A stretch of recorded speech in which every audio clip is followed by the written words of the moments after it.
అందరికీ ముక్కోటి ఏకాదశి శుభాకాంక్షలు. ఆ రోజున దేవుడికి నైవేద్యంగా రవ కేసరిని ఇలా కొబ్బరి వేసి చేయండి, చాలా బాగుంటుంది.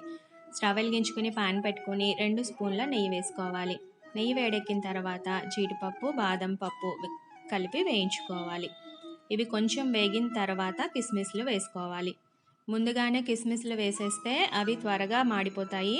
అదేవిధంగా జీడిపప్పు, బాదం పప్పు సరిగ్గా వేగవు కాబట్టి చివరిలోనే కిస్మిస్లను వేసి అవి వేగిన తర్వాత ఒక బౌల్లోకి తీసుకోవాలి.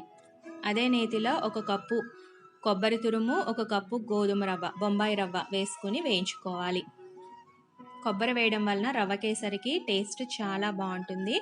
ఈసారి రవ కేసరి చేసేటప్పుడు ఇలా ట్రై చేయండి. బొంబాయి రవ్వ వేగి మంచి స్మెల్ వచ్చేంత వరకు కూడా వాటిని వేయించుకోవాలి. ఇప్పుడు 1 కప్పు రవ్వకి 3 కప్పుల నీళ్లను మరిగించుకుని అందులో పోసుకోవాలి.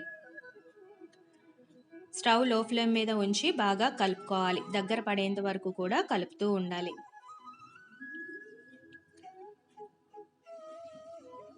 ఇలా దగ్గర పడిన తర్వాత 1 కప్పు బొంబాయి రవ్వకి కప్పున్నర పంచదారను వేసుకోవాలి. అదేవిధంగా 2 స్పూన్ల నెయ్యిని కూడా వేసుకుని బాగా కలుపుకోవాలి.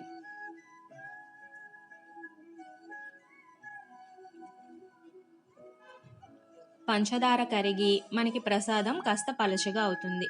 దగ్గర పడేంత వరకు కూడా మనం కలుపుతూనే ఉండాలి.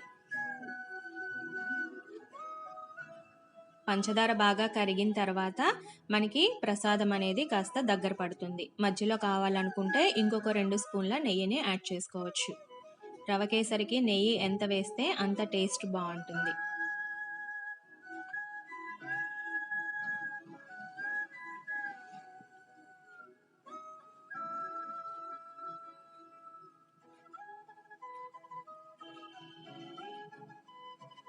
ఇలా దగ్గర పడిన తర్వాత మనం ముందుగా వేయించుకున్న డ్రై ఫ్రూట్స్ను ఇందులో వేసుకోవాలి.